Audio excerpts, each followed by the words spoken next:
안녕하십니까. 현대인의 삶과 철학 수요일 1, 2교시 3조 열정이조 팀 발표 과제를 시작하도록 하겠습니다. 저희 열정이조는 공산주의란 무엇인가 라는 주제로 팀 발표를 진행하려고 합니다. 먼저 목차부터 설명드리도록 하겠습니다. 발표를 시작하기 전에 팀원 소개와 각 팀원분들의 역할 담당이 무엇이었는지 소개해드리고 공산주의를 다루게 된 사회적 배경에 대해서 말씀드릴 예정입니다. 그 다음 우리가 공산주의에 대해서 배워야 할 이유에 대해서 각 팀원들의 생각을 발표할 예정이며 공산주의와 관련된 인물들 그리고 공산주의에 대한 다양한 견해 또는 반론으로 진행을 하려고 합니다. 마지막으로 이번 발표를 통해서 공산주의를 알게 된 팀원들의 공산주의에 관한 나름의 의미, 시사점, 적용 그리고 각자 조사하면서 보았던 자료조사에 대해서 궁금했던 부분들을 해결하는 시간을 가지려고 합니다. 팀원 소개 역할 담당에 대해서 말씀드리도록 하겠습니다. 먼저 왼쪽부터 소개해 드리겠습니다. 현재 말하고 있는 사람이며 경상학부 김노교입니다. 저의 역할은 팀장이었으며 자료조사 및 PPT 제작을 위한 자료 정리를 맡았습니다. 그 다음 제 오른쪽에 계신 분은 경찰학부 이상권 학우님입니다. 저와 같이 자료조사와 PPT 제작을 위한 자료 정리를 맡았습니다. 그 다음은 기독교학부 김철호 학우님입니다. 김철호 학우님의 역할은 자료조사 및 PPT 제작을 맡으셨습니다. 마지막으로 디자인 영상학부 김지연 학우님입니다. 김철호 학우님과 같이 자료조사 및 PPT 제작에 힘을 써주셨습니다. 마르크스가 공산주의를 다루게 된 사회적 배경에 대해서 말씀드리도록 하겠습니다.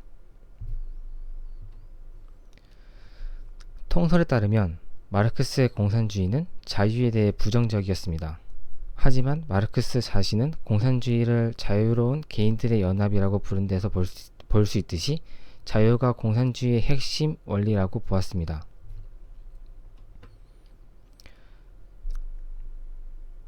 마르크스는 공산주의 사회, 즉 개인들의 독자적이며 자유로운 발전이 결코 공문구가 아닌 단 하나의 사회, 계급과 계급 대립을 가진 낡은 부르주아 사회 대신 각인의 자유로운 발전이 만인의 자유로운 발전의 조건이 되는 하나의 연합이 나타나야 된다. 그리고 각 개인의 완전하며 자유로운 발전을 근본 원리로 하는 것보다 고차원적인 사회 형태이며 마르크스의 공산주의에서 자유는 계급 사회의 필연적인 억압과 착취로부터 해방, 유적 존재로서의 인간의 자기 실현을 의미한다고 얘기했습니다. 마르크스는 공산주의의 필연의 왕국에서 자유의 왕국으로 이행으로 정의했고 이를 위해서는 자유시간의 확대, 노동시간의 단축 및 생산력의 발전이 필요하다고 보았습니다. 마르크스는 공산주의 즉 사회주의야말로 자신이 열정적으로 옹호한 진정한 민주주의라고 봤습니다. 공산당 선언에서 마르크스와 엥겔스는 자본주의에서 현대산업과 세계시장이 확립된 이래 마침내 부르주아지가 현대 대의제 국가에서 정치적 지배력을 배타적으로 장악했고 현대 국가 권력을 전체 부르주아지의 공동산업을 관장하는 위원회일 뿐이다라고 썼습니다. 그에 맞서려면 노동자들이 자신의 작업장과 지역사회에서 더 나은 삶을 위한 투쟁을 벌이며 점점 광범하게 단결을 이뤄 궁극으로는 프롤레타리아가 하나의 계급으로 나아가 하나의 정당으로 조직되고 그럼으로써 부르주아지를 강제력으로 타도하고 프롤레타리아의 정치적 지배의 토대를 놓아야 한다고 주장했고 이러한 주장을 통해 공산주의자들과 다른 모든 노동계급 정당들이 프롤레타리아를 하나의 계급으로 형성시켜 부르주아 지배를 타도하고 프롤레타리아가 정치 권력을 장악하도록 해야 한다는 뜻을 전달하고 있습니다. 마르크스와 엥겔스는 노동계급 혁명의 첫걸음이 프롤레타리아를 지배계급으로 끌어올리고 민주주의를 쟁취하는 것이고 이후 점차 경제에 대한 지배력을 장악해 사회를 사회주의적으로 재편하는 것입니다. 마르크스는 이런 것이 전제되지 않으면 진정한 민주주의는 불가능하다고 주장했습니다. 그는 이렇게 얘기했습니다. 오랫동안 미국은 유럽 세계의 다음 사실을 직면해주고 있습니다. 부르주아 공화국은 자본가들의 공화국이고 정치도 일종의 사업에 불과하다는 것을 말입니다. 여기까지 경상학부 김노기였습니다.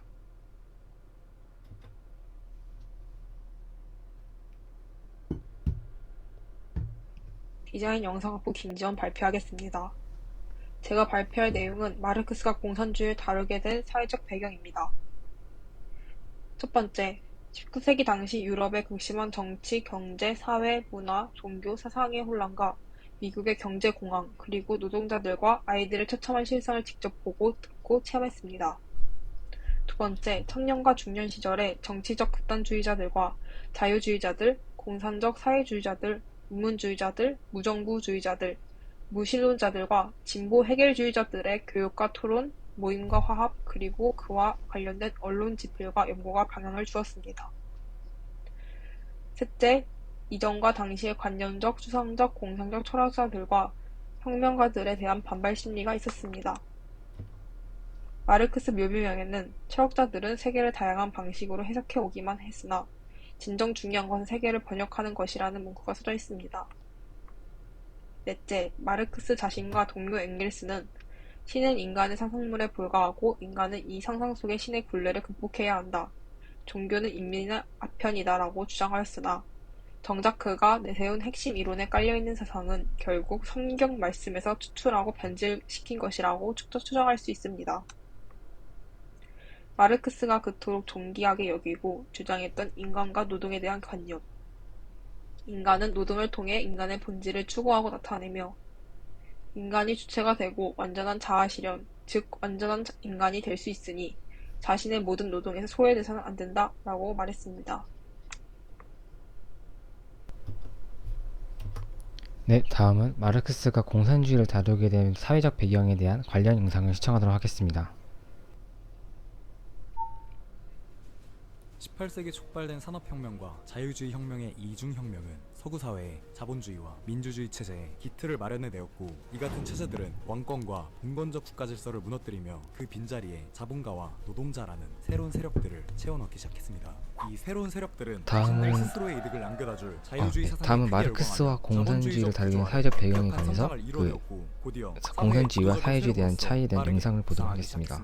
이렇게 새로운 시대를 열어젖힌 주인공들은 서로서로 사이좋게 잘 지내며 매일매일 행복하게 잘 살았습니다. 라는 해피엔딩을 맞이해야만 했으나 현실은 결코 동화 속 이야기와 같은 무책임한 해피엔딩으로 끝맺음되지는 못했습니다. 18세기 촉발된 산업혁명과 자유주의 혁명의 이중혁명은 서구 사회의 자본주의와 쌓아가기 시작했으며, 혹시 소리 들리시나요? 이전과 다를 바 없는 현실을 마주한 채 이것이 정말 자신들이 원했던 자유라고 할 수 있는지 고민하지 않을 수 없습니다. 민주주의 체제에 기틀을 마련해 내었고, 이 같은 체제들은 왕권과 봉건적 국가 질서를 무너뜨리며 그 빈자리에 자본가와 노동자라는 새로운 세력들을 채워넣기 시작했습니다. 이 새로운 세력들은 자신들 스스로의 이득을 남겨다줄 자유주의 사상에 크게 열광하며 자본주의적 구조 아래 급격한 성장을 이뤄내었고, 곧이어 사회의 주도적인 세력으로서 빠르게 부상하기 시작했습니다. 이렇게 말씀하십시오. 사회에 대한 정밀한 분석보다는 새로운 이상적 사회 구상을 우선시했습니다.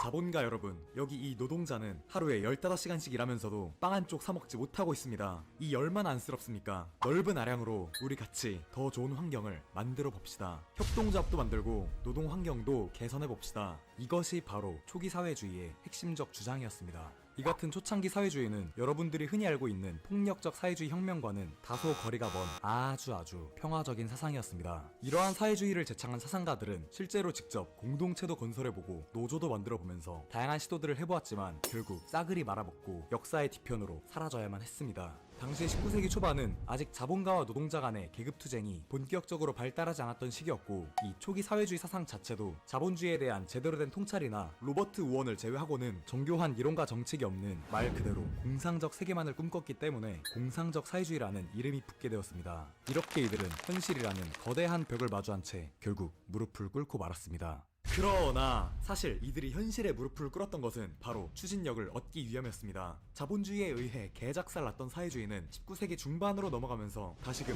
여러 종류의 사회주의 사상으로서 화려하게 부활하기 시작했습니다. 그리고 그 중에서 가장 막강한 영향력을 확보한 사상이 바로 마르크스와 엥겔스의 막시즘이었습니다. 이 마르크스와 엥겔스는 자신들만의 나름대로 정교하고 과학적인 이론들을 내세우며 자본주의와 자본가 계급을 작사를 내버리고자 노동자들 앞에 짜잔 하고 등장하게 됩니다. 초기 사회주의 이론을 아까 공상적 사회주의라고 말했는데 이 공상적 사회주의라는 이름을 붙인 것도 사실 얘네들이었습니다. 이들은 과거 사회주의 사상과 본인들의 사상을 구분지으며 자신들의 새로운 사회주의 사상을 과학적 사회주의라고 명명합니다. 이게 무슨 뜻이냐? 그동안 쟤네들이 내세운 사회주의는 과학적으로 검증도 안 된 걸로 노동자들의 감성파리에만 집중한 실패작이다. 우리가 지금 들고 나온 이 과학적 사회주의는 감성에만 호소하지 않는다. 우리가 해온 이 방대한 연구들을 보아라. 마르크스와 엥겔스는 자신들이 연구한 다양한 이론들을 내세우며 지금까지의 역사적 흐름들을 보았을 때 이 불완전한 자본주의는 필연적으로 어느 시점에 다다랐을 때 붕괴될 수밖에 없을 것이라고 주장하였습니다. 따라서 자본주의 사회 속에서 노동자 계급이 자본가 계급의 배를 불리기 위해 이 고귀한 노동을 끊임없이 바치는 현 상황은 마르크스가 보기에 분명히 잘못된 행태였던 것입니다. 노동자들은 자신들을 끔찍이도 아껴주는 이 같은 과학적 사회주의 이론에 크게 열광하였고 1850년대 유럽 대륙에서 아주 극소수만이 존재했던 이 추종자들은 20세기 초기에 접어들 때까지 매우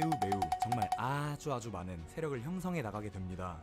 그런데 아까부터 사회주의만을 이야기하고 있는데 그렇다면 공산주의는 무엇을 의미하는 말인 건가요? 자, 앞서 설명했듯이 사회주의계의 대스타로 등극한 마르크스와 엥겔스는 1848년 자신들의 저서 공산당 선언을 발표하면서 자신들 스스로를 사회주의자가 아닌 공산주의자라고 지칭했습니다. 그들은 자본주의가 절정에 달해 붕괴하게 되면 이후 공산주의로의 점진적 변혁이 이루어지게 된다고 하는데 이 과정에서 프롤레타리아 혁명, 즉 노동자 계급의 혁명이 동반되어야 한다고 주장했습니다. 혁명에서 승리한 노동자들은 이후 생산력을 급속하게 발전시키기 위해서 자신들의 국가를 필요로 하며 혁명 이후 개박살난 자본가와 구지배 세력은 분명히 저항을 지속할 것입니다. 이 시기에 저항을 물리치기 위해 필요한 것이 바로 프롤레타리아 독재체제, 즉 노동자들에 의한 독재체제라고 합니다. 이 독재체제는 일당 독재가 아니라 노동자 계급 전체가 국가를 지배하는 체제이며 이 시기 동안 노동자들은 아직 곳곳에 남아있는 자본가 잔당들을 모조리 소탕해버리고 노동자들의 생산력과 도덕적 수준을 계속해서 끌어올리는 노력을 지속합니다. 이후 모든 자본가를 색출해내고 본인들의 생산력과 윤리의식도 상당히 올라가게 되면 최종적으로 노동자들의 독재도 통제를 위한 국가도 필요 없는 아주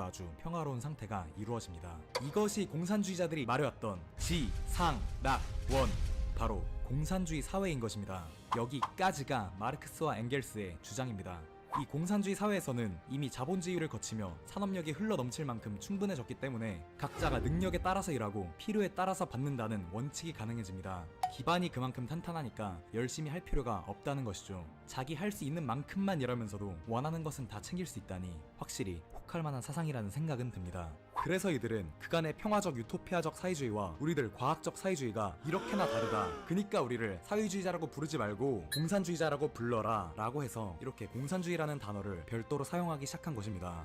근데 제3자의 입장에서 보고 있는 우리들은 공산주의도 결국 사회주의의 한 부류였다는 것을 알 수 있습니다. 이 사회주의 안에는 공산주의 말고도 노동자 혁명을 부정하는 사회민주주의와 민주사회주의 등등 다양한 사상들이 수많은 분파로 갈라져 있습니다. 아하, 그렇구나. 공산주의는 결국 다양한 사회주의 중에서 많이 급진적인 애들이었던 것이었구나. 이제 이해가 됐네요. 그런데 잠깐, 단 공산주의자들은 사회주의와 공산주의를 일반적인 개념과는 다소 다른 개념으로서 이야기합니다.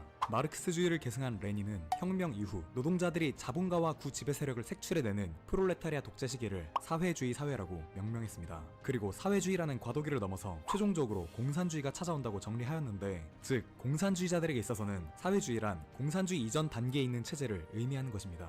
자, 마지막으로 다시 정리해보자면 일반적으로 볼 때는 사회주의라는 큰 틀 안에 공산주의가 포함되는 것이고 공산주의자들이 볼 때는 공산주의의 이전 단계를 사회주의라고 볼 수 있는 것입니다. 이것이 바로 사회주의와 공산주의의 차이입니다.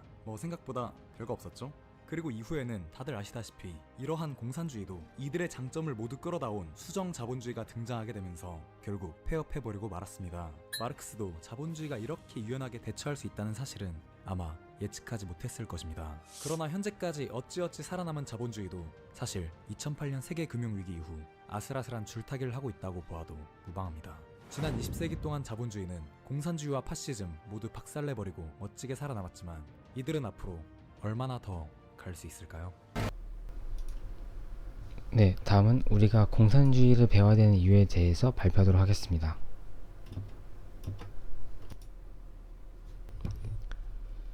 과제를 통해서 느꼈던 마르크스의 철학 및 이념을 배워야 하는 이유는 현대사회에서의 공산주의는 마르크스의 공산주의와 많이 다른 모습을 보여주고 있다고 생각합니다. 민주주의와는 아예 반대적인 성향을 띠는 것으로 사람들은 더 많이 알고 있는데, 마르크스의 공산주의는 당시 민주주의보다 더 민주주의적인 이념을 가지고 있습니다. 프롤레타리아의 인권을 보호하려고 하고 보호되지 않는 현실 속에서 발생하는 사회 문제들을 해결하고자 하는 철학이 담겨져 있습니다. 마르크스의 공산주의에서 민주주의보다 더 민주주의적인 이념에 대해서 알아갈 수 있는 기회가 될 수 있을 것이라고 생각되기 때문에 마르크스의 철학 및 이념에 대해서 알아봐야 된다고 생각합니다.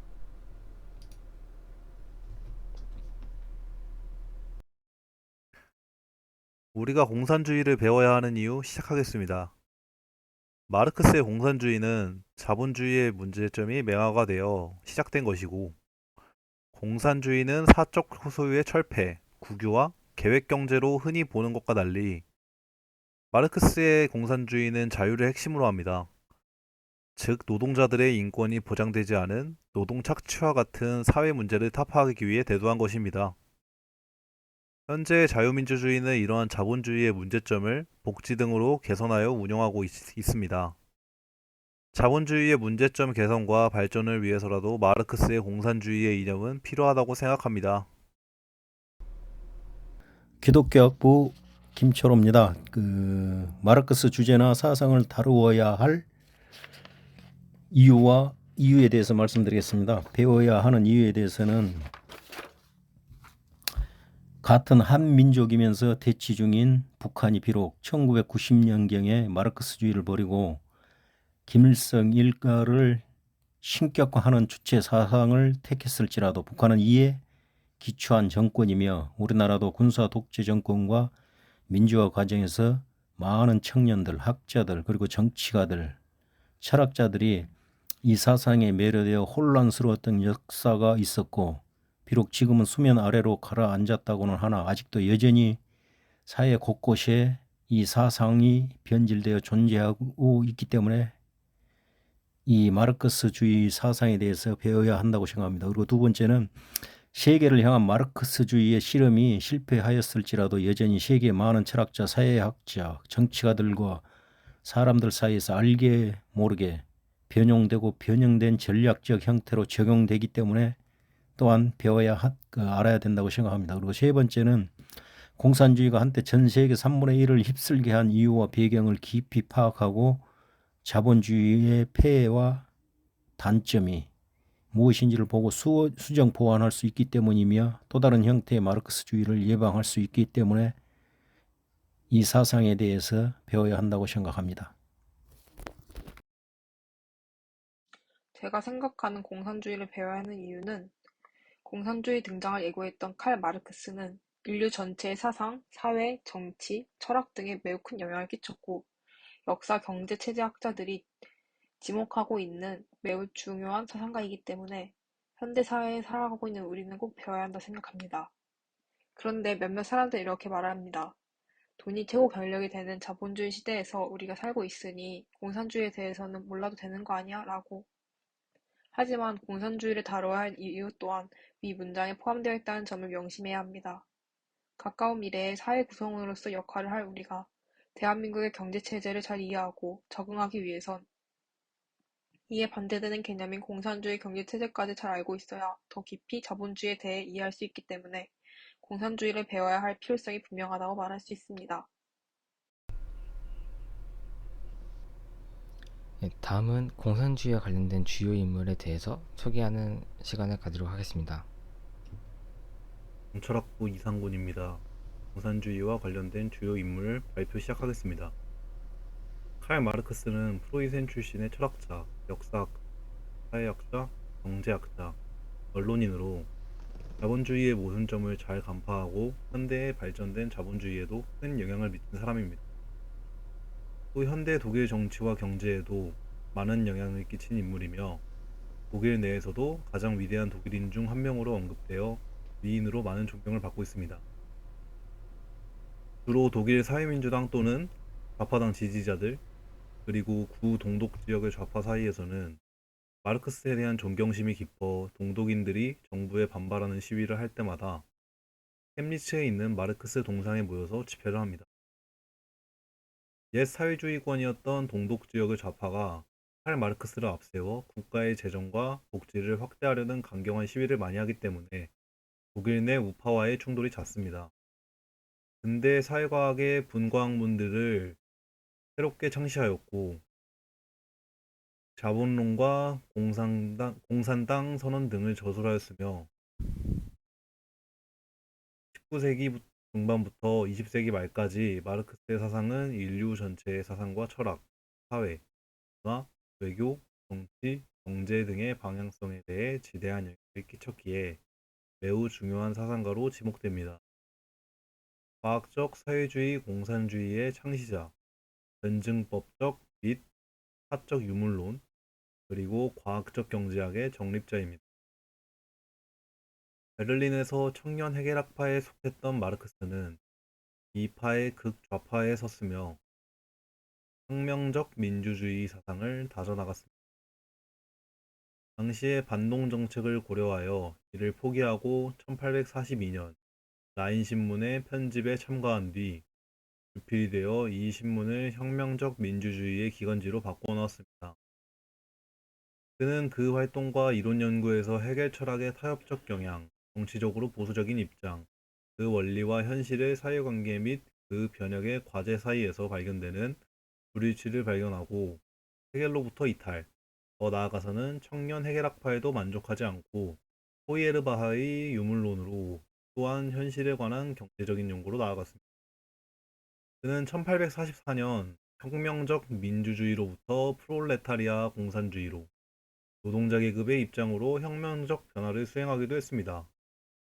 이것이 일어났던 것은 유럽에 있어 프롤레타리아 계급 투쟁의 진정과 실레지엔 지방의 서민 노동자의 봉기, 그리고 파리에서의 그 자신의 혁명적 투쟁에 참가가 커다란 요인으로 작용했습니다. 1847년에 마르크스는 브뤼셀에 살면서 여기에서 비밀결사 공산주의자 동맹의 기틀을 잡고 그 제2차 대회에서 적극적으로 활동합니다. 대회에서는 마르크스와 엥겔스에게 그 강령의 초안을 의뢰했습니다. 이렇게 해서 1848년에 유명한 공산당 선언 이 쓰이고 당월 3월에 발표되었습니다. 마르크스주의의 기본적 입장이 거기에서 열매를 맺었습니다. 후 독일 혁명이 실패로 이어지면서 마르크스는 독일에서 추방당하고 런던으로 이주한 후에 생을 마감하게 됩니다. 이번엔 엥겔스에 대해 소개하겠습니다.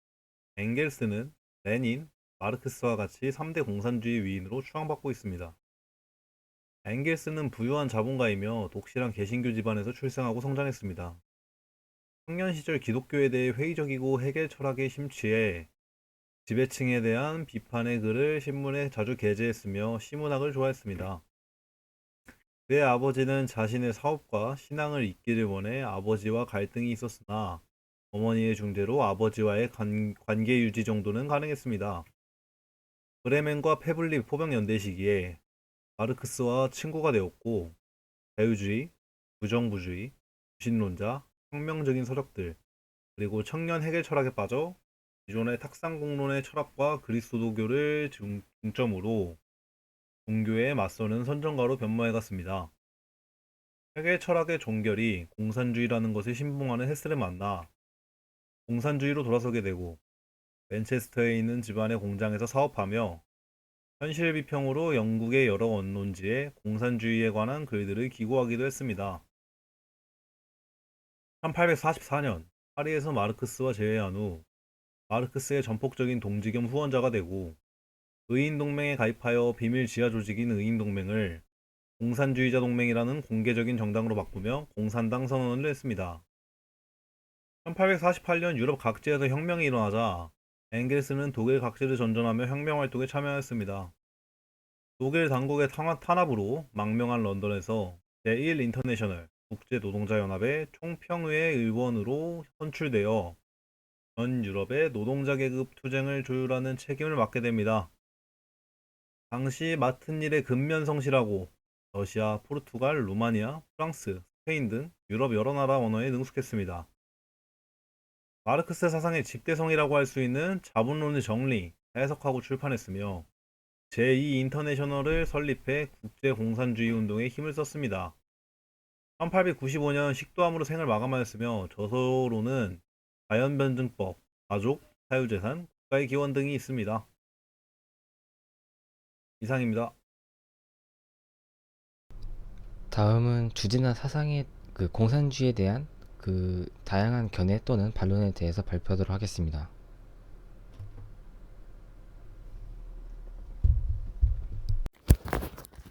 기독교 학부 김철호입니다. 마르크스 주제나 사상에 대한 다양한 견해 또는 반론에 대해서 발표하겠습니다.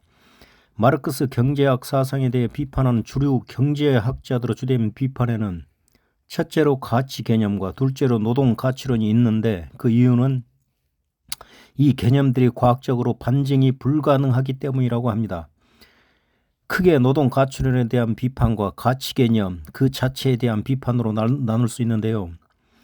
노동 가치론에 대해 비판한 대표적인 학자는 마셜입니다. 그에 의하면 노동자가 생산한 수익 혹은 생산물의 전부를 노동의 결과라고 주장 혹은 가정하는 것은 입증하고 증명해야 할 주장과 가정을 아예 처음부터 근거 혹은 기준으로 못을 받고 시작한다는 모순이 있다는 것입니다. 그리고 원료나 기계가 스스로 가치를 만들 수 없듯이 노동 역시 노동만으로 스스로 가치를 창출하는 경우는 극히 드물며 오히려 노동과 자본 혹은 두 개 이상의 요소가 결합하여 서로 만나야 가치를 창출하는 경우를 현실에서 흔히 목격할 수 있다는 것입니다. 예로 들어 비교하자면 트랙터나 중장비 없이 사람만으로 혹은 사람 없이 중장비나 트랙터만으로 노동의 효율적인 가치를 생산하거나 이룰 수 없다는 것입니다. 사람이 하루 종일 일하는 것과 사람이 트랙터를 이용하여 하루 종일 일하는 것과는 엄청난 차이가 있으며 또한 사람이 하루 종일 일하는 것과 사람이 중장비를 이용하여 하루 종일 일하는 것에는 노동의 효율성 면에서 비교할 수 없는 엄청난 차이가 있습니다. 그리고 노동 가치서는 콥과 더글라스라는 학자에 의해 실증 분석으로 반박되었습니다. 콥과 더글라스 학자의 분석에 따르면 나라마다 산업 규모에 따라 차이는 있지만 경제의 성장에 따른 자본의 소득 분배율은 특정 값에 모이는 것으로 나타난다고 합니다. 또한 많은 사람들이 노동 가치로는 금융이나 서비스 영역 등 3차, 4차 산업의 노동 가치를 설명하지 못하며 2차 산업 중심의 많은 노동력이 필요한 자본주의 시대에나 통할 수 있었던 개념이라고 주장합니다. 그리고 좀 더 근본적이고 타당한 비판은 가치 개념 그 자체에 대한 비판입니다. 가격과 가치를 동일시해서 노동의 값을 측정한다는 마르크스주의의 주장은 잘못된 것입니다. 왜냐하면 가치라는 것은 현실에서 관측할 수 없는 현상으로 관측할 수 없는 형이상학적인 인식의 문제이기 때문입니다. 가치는 현실에서 결코 돈으로 환산할 수 없는 것임에도 불구하고 돈으로 가치를 환산하려 하는 것이 문제라는 것입니다. 실제로 마르크스 경제학자들 자신들조차도 어떤 가치를 어떻게 얼마만큼의 돈으로 계산해야 하는지 통일된 계산 공식이 없다는 것입니다. 그리고 마르크스주의자들은 가설과 주장이 현실과 틀리면 마땅히 가설과 주장을 현실에 맞게 바꿔야 하는데 도리어 현실을 자신들의 가설과 주장에 꽤 맞추려 한다는 것입니다. 또 하나의 논쟁으로 전형 논쟁이라는 것이 있는데 이는 마르크스 이론의 현실성이 없다는 것은 차치하고라도 감각적으로 관측할 수 없는 가치 개념을 증명하기 위해서라면 하다못해 내적인 일관성 즉 앞뒤가 맞는 모순되지 않는 말을 해야 하는데 이들은 그러한 조건조차도 충족하지 못한다는 점에서 큰 비판을 받고 있습니다. 네, 다음은 팀원들이 생각하는 공산주의의 나름의 의의와 시사점 적용에 대해서 발표하도록 하겠습니다. 노동자들이 정치적 실천의 주체가 됨으로써 사회의 헤게모니 세력으로 구성될 수 있습니다. 그러나 그것이 현재 당이라는 형태로 존재하는 것들에 대해서는 굳이 필요한가에 대한 생각을 해볼 수 있습니다. 정치의 진화를 위해서는 조직 형태의 진화가 필요하다는 것이고, 새로운 국면에서 마르크스주의자들의 조직적인 관점에서도 실험적인 실천을 해야 할 필요성도 있습니다. 마르크스주의가 단지 계몽적 유산의 방어자로서만의 의미 있는 존재는 아닐 것입니다. 마르크스는 분명 계몽주의의 후예이고 마르크스주의 프로젝트 계몽을 급진화시키는 수단이었다고 볼 수 있습니다. 이성적이며 과학의 진보를 믿으며 대중이 정치적 주체가 될 수 있다는 믿음은 마르크스주의에 부정할 수 없는 부분입니다. 그러나 마르크스주의는 자본주의적 관계하에서의 인간적 가치만을 방어하는 수단으로 제한되지 않습니다. 계몽의 급진화는 노동자 계급과 인민의 자기 해방의 실천이 자체 재변동을 의미할 수 있습니다. 우리에게 필요한 것은 문명의 가치를 지키는 것뿐만 아니라 현재의 위기 국면을 돌파할 수 있는 창조적 상상력입니다. 단지 특정 국가에서의 국가 권력의 장악과 이를 방어하는 것만으로 제한되지 않고 반체제적 운동들의 세계적 영향력의 확대라는 측면으로 사고한다면 계몽의 급진화는 여전히 부르주아적 상상력을 넘어설 것입니다. 앞으로 새로운 세대의 마르크스주의를 알아갈 사람들이 이루어야 할 과업들 중 하나일 것입니다. 제가 마르크스의 공산주의에서 주목한 부분은 자유에 있습니다. 19세기 산업혁명과 자유주의의 확산으로 자본주의가 발전했으나 자본주의의 문제점인 노동력 착취와 빈부격차의 문제가 빈번했습니다. 착취로 인해 노동자는 점점 가난해지고 자본가는 점점 부유해져 둘 간의 격차는 더욱 심해졌고, 마르크스는 이런 노동자들에게 연민을 느끼고 계급 간 갈등을 해소하기 위해 공산주의를 제시한 것입니다. 마르크스의 공산주의는 자유주의의 이념과 추구하는 것이 동일하며 배척해야만 하는 사상이 아닙니다. 마르크스주의의 사상이 가지는 그 시사점과 의미에 대해서 말씀드리겠습니다. 마르크스주의의 긍정적인 면은 사회적 약자들의 인권, 시민권, 노동권에 대한 권익과 관심이 증대된 것, 그리고 자본주의의 단점과 폐단을 돌아보게 한 점을 말할 수 있겠습니다. 그러나 마르크스 혹은 다른 공산주의자들의 이러한 이상적인 사상이나 논리가 실제로 정치에 적용됐을 때는 자본주의와는 비교할 수 없을 정도로 사회적 약자들에 대한 탄압과 압제, 그리고 횡포가 이루어진다는 것이 큰 문제입니다. 변명할 여지 없이 전 세계적으로 몇 개 안 남은 현재의 공산주의 국가들, 예를 들면 중국, 북한 같은 국가들을 통해서만 보더라도 그들의 정부가 얼마나 자국 국민들의 자유를 억압하고 국민들의 사상을 통제하며 인권을 유린하고 국민들을 사람 아닌 짐승처럼 취급하는지 우리는 충분히 볼 수 있습니다. 국민들을 일부 수뇌부들의 권력 유지를 위한 도구로밖에 생각하지 않고 국민들의 땀과 피를 그리고 생명을 그들이 비판했던 자본주의 체제와는 비교 불가할 정도로 착취하고 집어삼키는 모습들을 전 세계 사람들이 보아왔고 또 현재도 보고 있습니다. 마르크스주의의 초기 순수 사상이나 지지와는 다르게 더욱 안 좋은 쪽으로 마르크스에서 레닌으로, 레닌에서 스탈린으로, 현재 북한의 김일성 일가로 자본주의와는 비교할 수 없을 정도로 인권이 유린되고 시민권이 축소되고 사회적 약자와 지도층 간의 격차가 더욱 심해지고 이론에서 주장했던 노동자들에 대한 정당한 보상은 찾아보기가 힘듭니다. 이상적인 사상과 주장은 누구나 할 수 있습니다. 그러나 그것이 진실로 실현되느냐 아니냐가 문제입니다. 길거리에 게으른 거지가 황금으로 지어진 집을 꿈꾸며 환상적인 삶을 말하고 무고한 살인을 즐기는 악한 자가 인권을 부르짖을지라도 그들의 이상과 외침은 허상일 뿐입니다. 그들의 진 모습을 보지 못하면 그들의 사상과 주장에 잠시 속아 넘어갈 수는 있으나 머지않는 잠시 후에 그들의 실체는 드러날 수밖에 없습니다. 이상사회를 꿈꿨지만 그 사상을 받아들인 나라들의 국민들은 극심한 전체주의와 독재 사회에서 노동에 대한 최소한의 권리와 대가 그리고 인권을 착취당하며 우리가 보고 아는 바와 같이 저 북녘 땅의 국민들은 오늘도 굶어 죽어가고 있습니다. 공산주의에 대해 제가 생각한 의미는 결국 국가 경제체제뿐만 아니라 인생에 대한 학자들의 애정, 연민인 것 같습니다.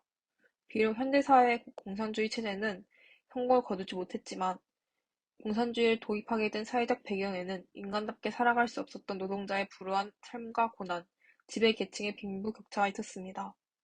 그 당시 사회 배경과 이를 해결하기 위해 자신의 일생을 연구해 있었던 학자들의 노고에 대해 조금이나마 생각해 볼 수 있었습니다. 또한 현대 사회에서 사용되는 공산주의의 의미가 초기에 사용했던 의미와 변질되었다는 점이 정말 아쉬운 부분인 것 같습니다.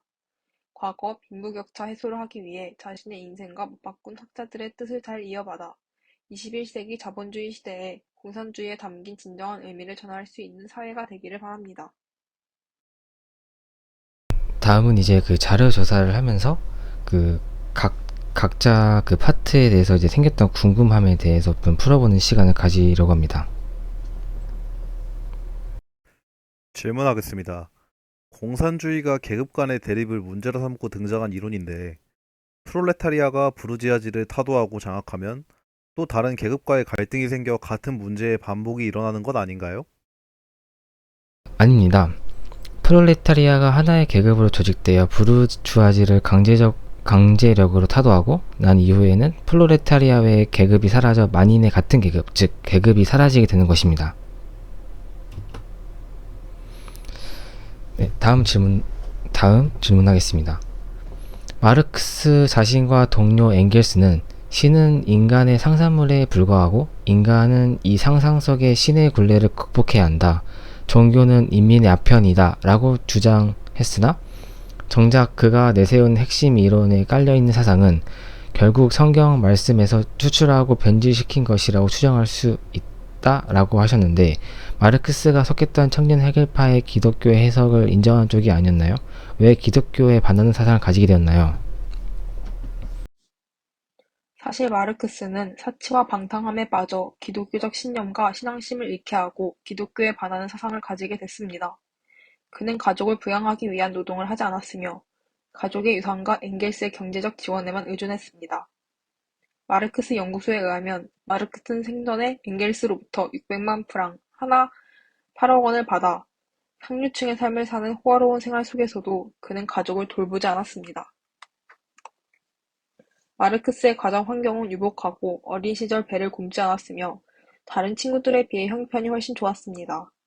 그의 인생 배경은 공산주의 사상을 출산할 정도의 절망과 비관적 상고는 없었습니다. 문제는 부모가 마르크스로 하여금 너무 호화롭게 키웠고 가정교육을 제대로 하지 않은 것에 있습니다. 너무 호화로운 삶을 살았기 때문에 자족할 줄 몰랐습니다. 질문이 있습니다. 마르크스의 공산주의와 현대사회의 공산주의는 다른 점을 보인댔는데 어떤 점에서 다른 면모를 보이나요?